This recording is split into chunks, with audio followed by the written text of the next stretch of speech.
My name is Gavin Evans, and this is my review of the 2013 game Tomb Raider. And it's pretty funny that this game exists the way it does because Tomb Raider came first, and then it inspired Uncharted, and now this new reboot of Tomb Raider's clearly inspired from Uncharted. So it's just weird to think about Tomb Raider inspired Uncharted, which inspired Tomb Raider. It's just really odd how that all worked out, but I heard amazing things about this game, and did it live up to those expectations? No, but I still had a good enough time with it. Let's begin talking about the story, which is easily the worst part about this game because it is effectively terrible. The simple premise of a boat shipwrecked onto an island would have done just fine, but every attempt to overcomplicate things just bogs the story down more and more. And especially by the end, the directions the story ends up taking aren't necessarily bad, but they aren't built up too well at all. Lots of it feels like it's being made up on the spot. Things just kind of happen for the sake of it. Every now and again throughout the game, they mention the Sun Queen and some other stuff like that, and it doesn't feel important at all, but then in the last bit of the game, it becomes really important, and I'm just like, where is this coming from? Like, it doesn't feel like they're actively searching for anything throughout. In fact, it seems like the motivation and the goals of the characters are to get off the island, but by the end, it tries to turn it in a different direction that didn't work for me at all. Talking about the characters, I also hated all the characters. Lara Croft, for someone who is so iconic, has had 3 movies made about her, has been the star of countless games.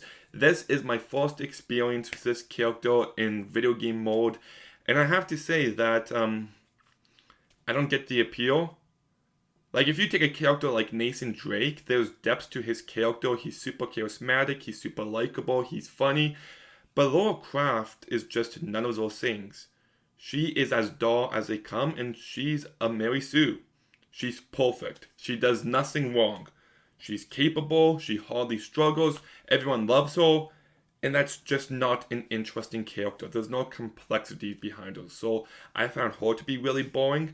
And take a shot every time in this game where she runs into one of the other crewmates and they're like, Laura, you're alive!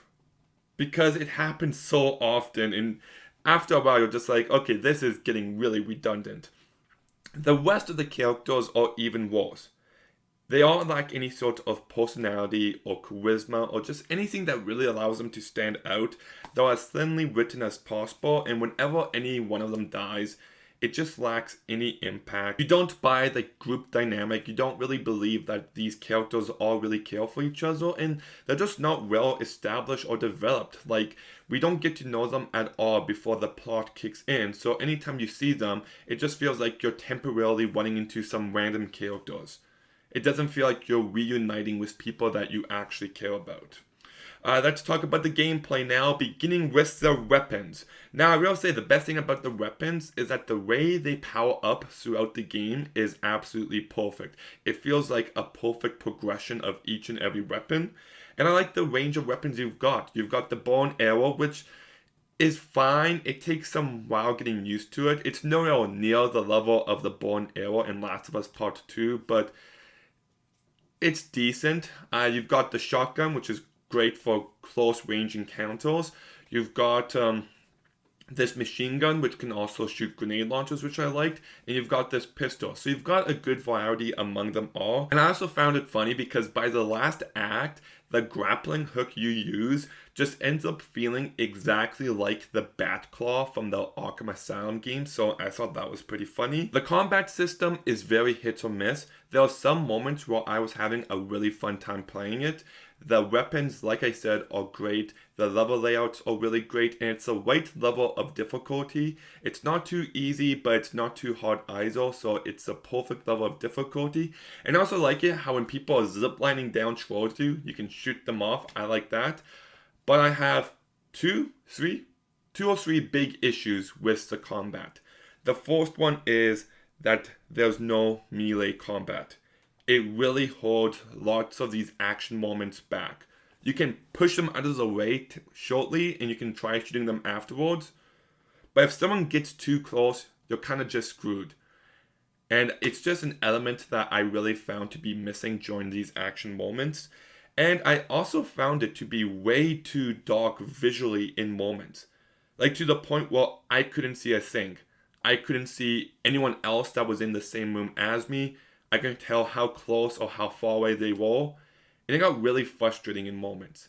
Like there's this one moment where you're in this sanctuary of sorts and it's on fire, but the half of that area that wasn't on fire, you couldn't see a thing.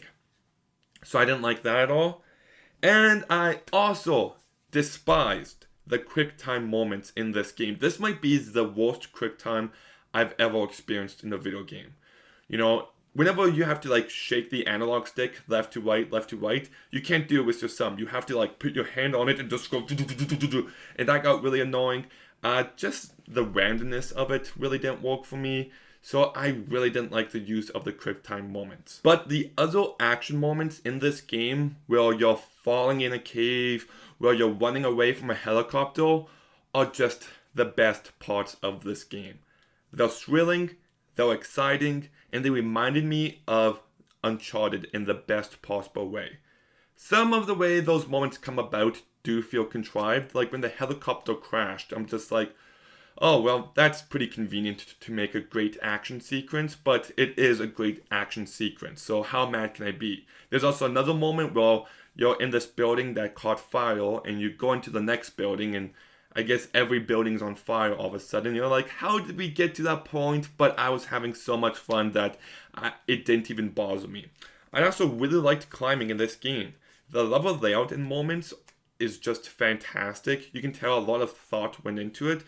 And there's like this one moment where you have to get back to this character named Worth, and I just loved the level layout there. I also love how if you jump and miss, you can quickly grab on. That was a great addition. And I just love how the climbing mechanics progress throughout the game. Like you get an axe, which is great to climb with. You then start shooting warps and go sliding down other spots. And then you can shoot warps up and go sliding up.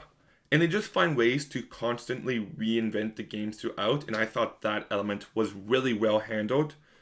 And I like the amount of different environments. Like you've got the jungle environment, you've got the mountain environment. Does it always make sense? No! Like, how can there be an island with a jungle and mountain filled with snow? Like completely, vastly different landscapes. But some kind of convoluted nonsense about the weather, and I don't buy it, but I still enjoyed those moments while I was in them. There are also some moments where they try to surprise you with the climbing, where you're sliding down a warp and the warp suddenly snaps, but you see those moments coming from a mile away, because then you can see the rock that you can climb with an axe just below where you're heading, and you're just like, oh, I guess the warp's gonna snap. So those moments weren't as clever as they thought they were. This game does have some puzzles which are much more prominent in the second half of this game, and I wish they put them throughout the entire game in a more consistent manner, because some of the puzzles are very good. Some of them are not, but some of them I did like. Like there's this one puzzle with electric water in this raft, which I thought was really great. But then we get another puzzle with this elevator where you have to find 4 spots on it, and I found that to be lame. And this game also does something that I hate when games do this, and it's when you're trying to figure out where to go. Like you're on this shipwrecked boat, and I'm just like, where do I go? And then you have to shoot down the anchor, but up until that point, you don't really shoot things down, so this mechanic just came out of nowhere. I had the same issue with Days Gone. Well, there's this one moment where you have to shoot down a ladder, but I'm just like, you haven't done that up until this point. So that just kind of feels annoying. And the technical elements are for the most part quite impressive. I love some of the visuals. I love how the water looks, especially with the rain and the kind of atmosphere it creates. But the best technical element of this game is the wind. This might be the best video game wind I've seen. I know that's a very specific thing, but the way it looks, the way it feels, but most importantly, the way it sounds, it's really immersive. There are some moments where the graphics feel a bit dated, like there's one moment where she's in water and the way her hands are moving through the water look really bad and it takes you out of it. So there was some moments that take you out of it. I didn't like how whenever you read from the diary, it came out of the speakers in the TV and the speakers in the controller, so I'm hearing the same sound from two different sources. And there were some moments where it was a bit glitchy, like I was in this one fight and I ran away behind a house and then they started shooting me through the house. And it's just like, how? So it drove me nuts in some moments, but I did end up enjoying this game. Is it as good as Uncharted? Definitely not. But I did have fun with it. The combat and the puzzles are very hit or miss. There are some moments where I was having lots of fun with it, and there's other moments that really frustrated me. The climbing is fun. The technical elements are for the most part quite impressive. And the other action moments where everything is just crumbling down and you have to run to survive, those are the best moments of this game. What really holds this game back though is the story and characters. I like good story and good characters in my video games. If those elements aren't important to you and you just want to have fun, you'll probably enjoy this game a lot more, but I found the story to be a bit messy, very lacking, and the characters did nothing for me. They were as dull as they come. So the writing's not great, but the game elements of this game did end up working for me enough to the point where I can go ahead and give Tomb Raider a 6 out of 10. Okay, have you raided any tombs recently? What did you find? Let me know in the comments down below. Make sure you like, make sure you comment, make sure you subscribe. Stay tuned for some more videos soon, and Gavin out.